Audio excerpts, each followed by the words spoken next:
What's going on, YouTube? Dorito here with George Voodoo. What's up, everybody? And Bill the Kart Mechanic. And today we got ourselves the Coleman AT200B. And what we're going to do is we're going to get George out on it, and we're going to get Bill out on it, and we're going to ride a big area here. And then it's got some hills and stuff to it. We'll see what we can get on there. What do you think of it before you even start to ride it, George? Looks like it's going to be a fun machine, man. I kind of like it. Seems to be like pretty equivalent to the one I've been riding. So, yeah, looking to have some fun on it. Yep. And Bill, what do you think of it? I'm really digging the green and black, man. I like the sticker kit. I like this pouch. You can put your stuff in, put your riding gloves and stuff. That's aftermarket. Aftermarket. I like the rack. You put all your stuff on, catch your deers, whatever you need to do. It's a good trail vehicle, good hunting vehicle. So it looks pretty good, but I won't know till after I ride it how good it is. Yep. So speaking of them riding it, let's go ahead and get them out and see what we can do. So let's get on with it. Have some fun. Shall we?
All right, guys, we're back. And George took it for a ride, and Bill took it for a ride.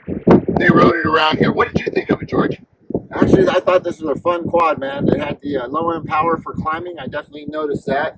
Also, these bead blocks here came in real handy to protect the wheels against all the harsh weeds and everything that are overgrown out here. So it was all around fun. Yeah, we will be getting rid of those bead locks and slapping some bling on there pretty quick. You guys will see a change on this because this one's going to stay mine. What did you think of it, Bill? Like George said, it has a lot of low-end torque. It climbs really good.